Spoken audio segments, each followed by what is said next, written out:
Hello student, welcome to education the only weapon. तो आज की वीडियो में हम जो बिहार बोर्ड का क्लास 9th का बुक जो हम कंटिन्यू किए हुए थे, तो पहला चैप्टर हमारा चल रहा था सेल। उसकी 3 वीडियो आ गई है। आज हम उसका अगला पार्ट देखेंगे क्योंकि वो पूरा चैप्टर कंप्लीट नहीं हो पाया था।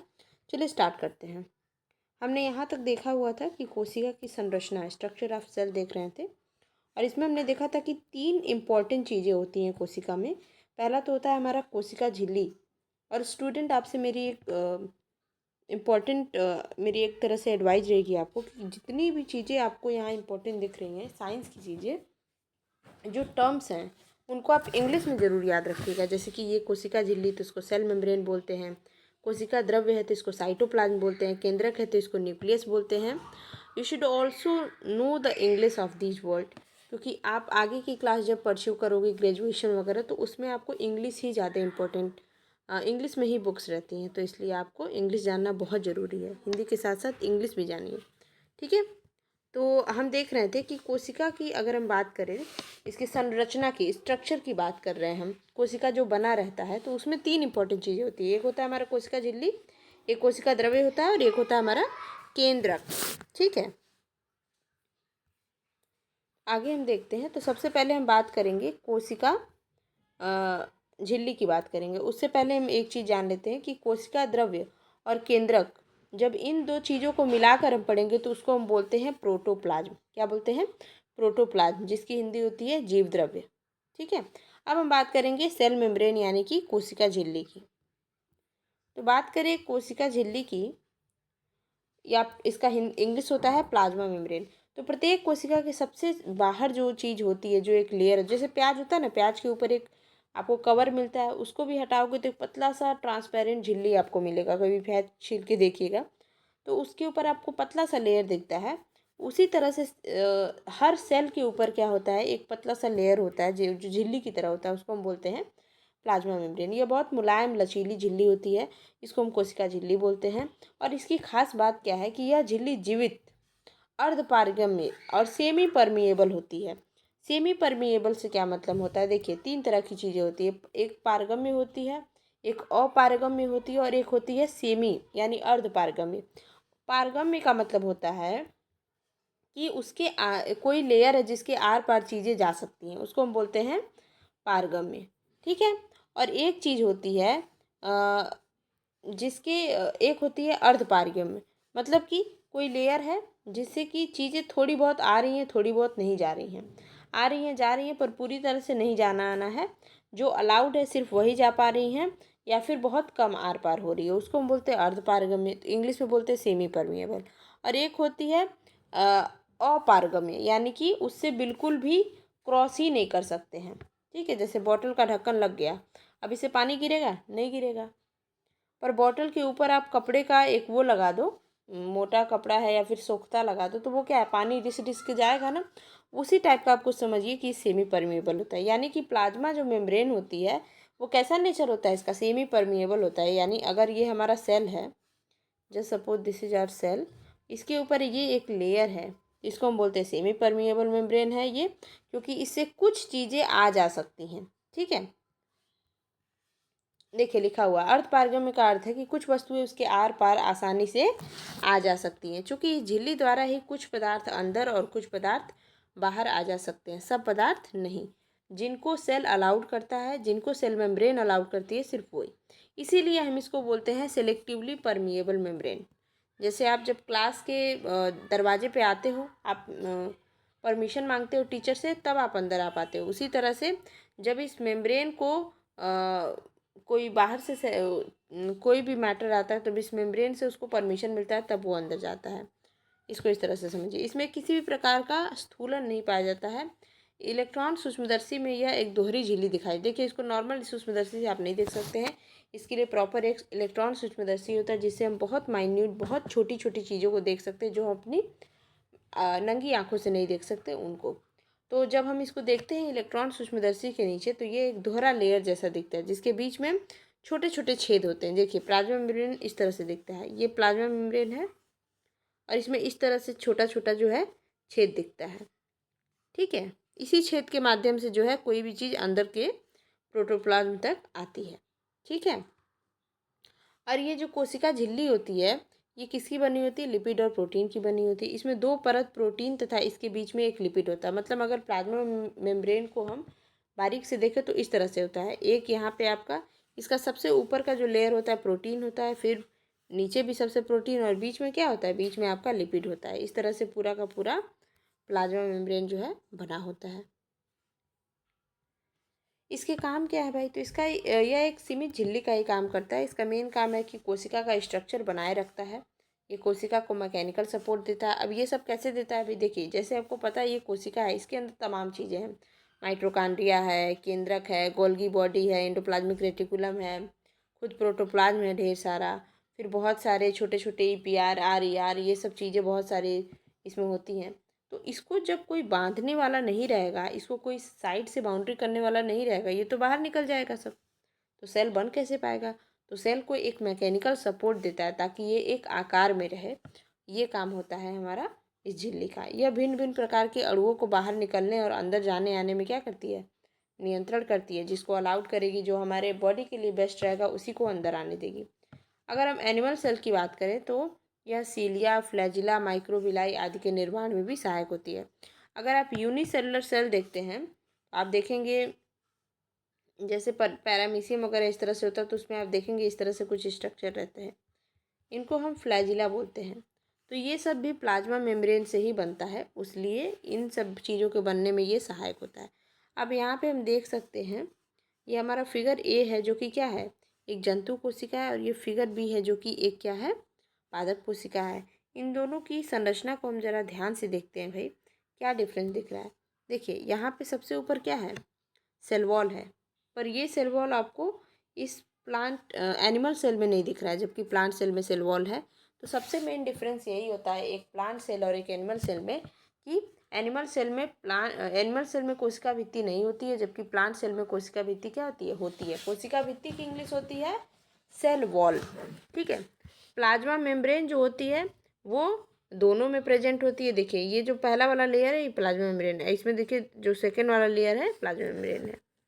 ठीक है। फिर माइटोकॉन्ड्रिया दोनों में प्रेजेंट है, केंद्रक भी दोनों में प्रेजेंट है, क्रोमोसोम, गोल्गी बॉडी, कोशिका द्रव्य, ये सारी चीज़ें। और सबसे बड़ा आपको दिख रहा होगा ये एक स्ट्रक्चर, ये क्या है भाई? तो ये वैक्यूल है। प्लांट सेल में वैक्यूल बहुत बड़ा होता है, जबकि एनिमल सेल में जो है वैक्यूल होता है, कभी कभी नहीं होता, होता भी है तो बहुत छोटे साइज का होता है। ठीक है। तो ये हमारा प्लांट सेल और एनिमल सेल का क्या है? स्ट्रक्चर है। अब हम बात करेंगे कोशिका भित्ति की। तो सबसे पहले हमने देख लिया कोशिका मेम्ब्रेन जो सेल मेम्ब्रेन। अब हम कोशिका भित्ति देखते हैं। तो प्लांट सेल में ये होता है, एनिमल में नहीं होता है। पादप कोशिकाएं चारों ओर से एक मोटे आवरण से, कड़े आवरण से घिरी रहती हैं। इनको हम क्या बोलते हैं? कोशिका भित्ति बोलते हैं। ये सेलुलोज की बनी होती हैं, और सेलुलोज की बनी होती है जो कि पारगम्य में होती है, जिससे क्या होती है? आर पार चीज़ें जा सकती हैं। सेलुलोज एक जटिल पदार्थ है जो कोशिकाओं को संरचनात्मक दृढ़ता प्रदान करता है। यहाँ मैं एक बात आपको बताना चाहूँगी। जैसे मान लीजिए कोशिका भित्ति प्लांट सेल में ही क्यों पाई जाती है, एनिमल सेल में क्यों नहीं पाई जाती? अब आप देखोगे प्लांट के पास आपकी तरह तो घर है नहीं, कि बारिश होगा, धूप पड़ेगा ज़्यादा तो वो आराम से घर में बैठ जाएगा। भाई उसको तो बाहर सर्वाइव करना है, इसलिए उसके पास एक हार्ड सेल होना बहुत ज़रूरी है, जो उसको एक स्ट्रक्चर देगा और जो बाहर रहने लायक उसको बनाएगा। इसके लिए सेल वॉल होना बहुत ज़रूरी है। तो इसलिए नेचर ने इसको सेल वॉल दिया है, जो कि काफ़ी हार्ड होता है। हर प्लांट में अलग अलग टाइप के सेल वॉल होते हैं। ठीक है। जो कि क्या करते हैं? उसको तने को उसके थोड़े मजबूती प्रदान करते हैं। ठीक है। और ये किसका बना होता है? सेलुलोज का बना होता है। ठीक है। और ये इतना दृढ़ होता है, इसके कारण कोशिका भित्ति जो है कड़ी और निर्जीव टाइप की होती है।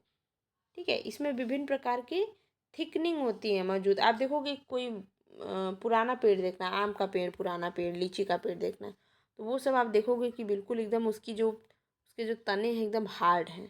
ठीक है। उसको आप कितना भी वो कर लो, बिल्कुल टच से मस नहीं होता है वो, क्योंकि वो सेल वॉल है। ठीक है।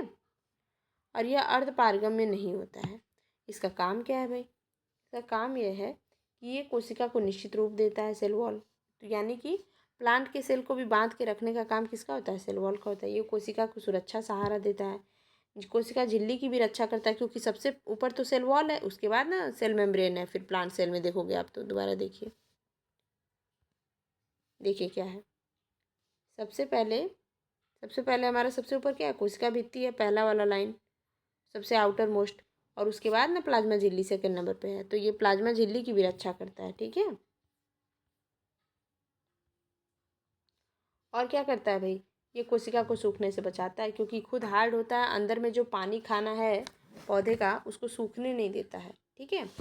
वो आराम से अपना काम कर सकते हैं। कोशिका द्रव्य और साइटोप्लाज्म, ये क्या है, साइटोप्लाज्म इसकी इंग्लिश है, इंग्लिश भी याद रखिएगा, CYTOPLAS।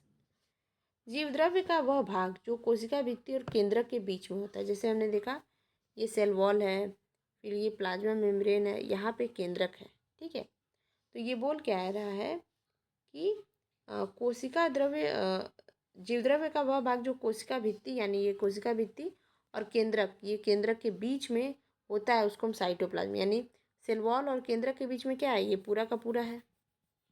तो ये पूरा का पूरा ये सब क्या है, ये हमारा एक कोशिका द्रव्य है या फिर साइटोप्लाज्म है। ये इसमें बहुत सारे अकार्बनिक पदार्थ होते हैं, जैसे खनिज, लवण, जल, तथा फिर कार्बनिक पदार्थ होते हैं, जैसे कार्बोहाइड्रेट, वसा और प्रोटीन। दो तरह की चीज़ें होती हैं केमिस्ट्री में, एक होती है अकार्बनिक और एक होती है कार्बनिक। जब आप केमिस्ट्री पढ़ोगे तो उसमें एक तत्व पढ़ोगे कार्बन, जिसकी परमाणु क्रमांक यानी एटॉमिक नंबर होती है 6। ओके, तो केमिस्ट्री को जब हायर क्लासेस में आप पढ़ोगे तो एक पूरा आपको अलग से ग्रुप मिलेगा, एक अलग से बुक आती है, एक अलग से पढ़ाई ही उसकी होती है, ऑर्गेनिक केमिस्ट्री और इनऑर्गेनिक केमिस्ट्री। तो ऑर्गेनिक होता है जो कार्बन से बनने वाले कंपाउंड होते हैं, बहुत ज़्यादा होते हैं वर्ल्ड में, तो हम उनकी पढ़ाई ऑर्गेनिक में पढ़ते हैं, यानी उनको हम बोलते हैं कार्बनिक पदार्थ। जो कार्बन से बने हैं वो कार्बनिक पदार्थ, जो बिना कार्बन के हैं वो अकार्बनिक पदार्थ। फॉर एग्जाम्पल मान लीजिए ग्लूकोज है, C6H12O6, वो हमारा क्या है, ये कार्बनिक पदार्थ है। वहीं पे H2O हमारा क्या है, अकार्बनिक पदार्थ है। तो वही बोल रहा है जो हमारा कोशिका द्रव्य होता है उसमें कुछ अकार्बनिक पदार्थ भी होते हैं और कुछ कार्बनिक पदार्थ भी होते हैं। अकार्बनिक जैसे कि यानी इनऑर्गेनिक जैसे मिनरल्स और वाटर, और कार्बनिक जैसे कि हमारे कार्बोहाइड्रेट, फैट, ये सारी चीज़। और जो निर्जीव पदार्थ है वो सब क्या है, निर्जीव है। कोशिका द्रव्य एक बहुत ही गाढ़ा, पारभासी यानी ट्रांसलूसेंट और चिपचिपा होता है, ठीक है। पारभासी आप क्या है ये आपको कमेंट में बताना है, ठीक है। आपने पिछले क्लास में पढ़ी होगी। यह समरूप और समांगी पदार्थ नहीं होता है, वरन इसमें अनेक रचनाएं क्या होती हैं, उपस्थित होती है, जिनके अलग अलग काम होते हैं। यहाँ एक वर्ड लिखा है होमोजेनस मैटर, ये नहीं होता है। देखिए समांगी पदार्थ वो होता है, जैसे कि आप चीनी पानी का रस लो तो पूरा पूरा घुल जाता है ना, उसको हम बोलेंगे समांगी। वहीं आप बालू और तेल को मिलाओ तो वो नहीं घुलेगा, उस तरह की संरचना क्या होती है, विषमांगी होती है। तो ये उसी टाइप से कुछ होता है। इसमें बहुत अलग अलग चीज़ें होती हैं जिसको हम क्या बोलते हैं, इसको हम बोलते हैं सेल ऑर्गेनल। अब यहाँ एक बात आप ध्यान से समझिएगा, ये हमारा सेल हो गया, ये हमारा केंद्रक हो गया। अगर ये प्लांट सेल है तो यहाँ पे एक सेल वॉल भी हो गया, ये सेल वॉल है, ये सेल मेम्ब्रेन है, ये केंद्रक है। अब ये हमारा जो ये पूरा स्ट्रक्चर है, ये सब, ये इतना, ये सब क्या है, ये सब है हमारा वो क्या नाम है, ये हमारा साइटोप्लाज्म है। और अगर हम बात करें तो यहाँ पे अगर इस टाइप से कुछ कुछ, जैसे मान लीजिए ये हमारा माइटोकॉन्ड्रिया है, ये हमारा क्या है, साइटोप्लाज्म है, ये हमारा सॉरी साइटोप्लाज्म नहीं, गोल्गी बॉडी है, ये एंडोप्लाज्मिक रेटिकुलम है, इस टाइप से चीज़ें हैं। तो ये सब क्या हो जाएगी, ये सब क्या हो जाएगी, ये सेल के ऑर्गन्स हो जाएंगे छोटे छोटे, यानी कोशिका के भी छोटे छोटे अंग। जैसे हमारी बॉडी है, बॉडी में ये हमारा हाथ है, ये हमारा पैर है, ये हमारा सर है, तो ये मानव के अंग है। उसी तरह एक कोशिका का भी अंग होता है, कोशिका के अंदर ये केंद्रक है, तो ये क्या है, कोशिका का अंग, इसको हम बोल सकते हैं कोशिकांग। और इंग्लिश में हम इसको क्या बोलेंगे, सेल ऑर्गेनेल बोलेंगे। यानी कोशिका के अंदर जितने भी छोटे छोटे अंग होते हैं साइटोप्लाज्म में, उनको हम कोशिकांग बोलते हैं। ओके, जैसे कि ये हमारा अगर कोशिका है, इसको अगर हम साइटोप्लाज्म समझे, ठीक, ये साइटोप्लाज्म है। तो यहाँ पे जितने भी माइटोकॉन्ड्रिया हो गया, एंडोप्लाज्मिक रेटिकुलम हो गया, गोल्गी बॉडी हो गई, ये सारे हमारे क्या हो जाएंगे, सेल ऑर्गेनेल कहलाएंगे, ठीक है। अब सेल ऑर्गेनेल में भी दो बात ध्यान रखिएगा, दो तरह की कोशिकाएं होती हैं, एक यूकैरियोटिक होती है, एक प्रोकैरियोटिक होती है। जो यूकैरियोटिक सेल्स होते हैं उसमें जितने भी कोशिकांग होंगे वो सब झिल्ली युक्त होंगे, जैसे माइटोकॉन्ड्रिया झिल्ली युक्त होगा, केंद्रक में भी झिल्ली होगी। केंद्रक के झिल्ली को हम, जैसे केंद्रक को इंग्लिश में हम बोलते हैं न्यूक्लियस, और केंद्रक को इंग्लिश में बोलते हैं न्यूक्लियस, और न्यूक्लियस में जो झिल्ली होती है उसको बोलते हैं न्यूक्लियर मेम्ब्रेन। यानी यूकैरियोटिक सेल्स जो होती हैं उसमें जितने भी ऑर्गेनेल्स होंगे वो सब झिल्ली युक्त होंगे, जबकि प्रोकैरियोटिक में झिल्ली युक्त नहीं होंगे। ओके, जैसे ये हमारा जंतु कोशिका है, ठीक है, जंतु कोशिका है। और जंतु कोशिका को अगर हम ध्यान से देंगे, देखिए यहाँ पे ये राइबोसोम है, ये छोटा छोटा जो दाना दिख रहा है इसमें ना, ये सब क्या है, राइबोसोम है, ये लाइसोसोम है, ये सेंट्रोसोम है, गोल्गी बॉडी है। और ये सब के सब क्या है, एक लेयर है, इसके ऊपर भी लेयर्स है। देखिए ये माइटोकांड्रिया के ऊपर भी झिल्ली है, ठीक है। तो अगर झिल्ली है तो वो हमारा क्या है, झिल्ली है तो यूकैरियोटिक है, झिल्ली नहीं है तो क्या है, प्रोकैरियोटिक है। ओके, अगर हम बात करें तो कौन कौन से ऐसे जंतु हैं जिसमें प्रोकैरियोटिक सेल्स होते हैं और जिसमें यूकैरियोटिक सेल्स होते हैं। तो देखिए प्रोकैरियोटिक जो सेल्स होते हैं वो जैसे होते हैं सूक्ष्म जीव, जैसे कि हमारा सेवॉल है, फंगस है, काई वाई जो होता है ना, वो सब हमारा एल्गी होता है ना, एल्गी लाइकेन ये सब होता है, छोटे छोटे होते हैं। और जबकि जो यूकैरियोटिक होते हैं, जो यूकैरियोटिक होते हैं वो क्या होते हैं, यूकैरियोटिक में हमारा एनिमल्स आ जाते हैं, एनिमल प्लांट ये सब होते हैं। प्रोकैरियोटिक सब क्या होता है, छोटे छोटे जो सूक्ष्म जीव होते हैं वो सब प्रोकैरियोटिक होते हैं। क्योंकि और उनके खास बात क्या हो जाएंगे प्रोकैरियोटिक सेल्स की, कि उनमें सेल मेम्ब्रेन नहीं होता है। तो यहाँ दो बात ध्यान रखेंगे, प्लांट सेल और एनिमल सेल। प्लांट सेल और एनिमल सेल में सबसे मेन डिफरेंस क्या होता है, सेल वॉल का। यानी सेल वॉल प्लांट सेल में प्रेजेंट होता है और एनिमल सेल में एब्सेंट होता है। अब दूसरी चीज़, यूकैरियोटिक और प्रोकैरियोटिक की बात करें तो इन दोनों में क्या मेन डिफरेंस है, सेल मेम्ब्रेन का। यानी यूकैरियोटिक में सेल मेम्ब्रेन प्रेजेंट होता है, प्रोकैरियोटिक में सेल मेम्ब्रेन एब्सेंट होता है। ये चीज़ ध्यान रखिएगा, कभी कभी क्वेश्चन पूछ देता है इन दोनों में डिफरेंस। अब हम बात करें झिल्ली की, तो झिल्ली जो है जीवों का एक आवश्यक हिस्सा है। वायरस में किसी प्रकार की झिल्ली नहीं होती है, वो प्रोकैरियोटिक है। इसके चलते इसमें सजीवों का लक्षण परिलक्षित नहीं होता है। ये जब किसी कोशिका के अंदर प्रविष्ट करते हैं तो उसकी मशीनरी का उपयोग करते हैं, अपना बहुगुणन करते हैं, यानी सजीवों के शरीर के भीतर वायरस जीवित कोशिका की। दो बात ध्यान रखिएगा, जो वायरस होता है ना, वायरस मान लीजिए विशेष प्रकार का, मान लीजिए कोरोना वायरस का एग्जाम्पल लेते हैं। अगर कोरोना वायरस है तो आपको पता है ये कोरोना वायरस मनुष्य के अंदर फैलता है। अगर तो कोरोना वायरस अगर मनुष्य के शरीर के बाहर है तो वो मरा हुआ है, पर जैसे ही वो मनुष्य के शरीर में प्रवेश कर जाता है किसी माध्यम से तो वो जिंदा हो जाता है। इसमें सेल मेम्ब्रेन नहीं होती है। तो इसको हम निर्जीव और सजीव के बीच की कड़ी भी कहते हैं, वायरस को, ठीक है। अगर आपसे क्वेश्चन पूछे निर्जीव और सजीव के बीच की कड़ी क्या होती है तो विषाणु होती है, ठीक है। ये कैरेक्टर होता है विषाणु का, और विषाणु क्या है, एक प्रोकैरियोटिक सेल है।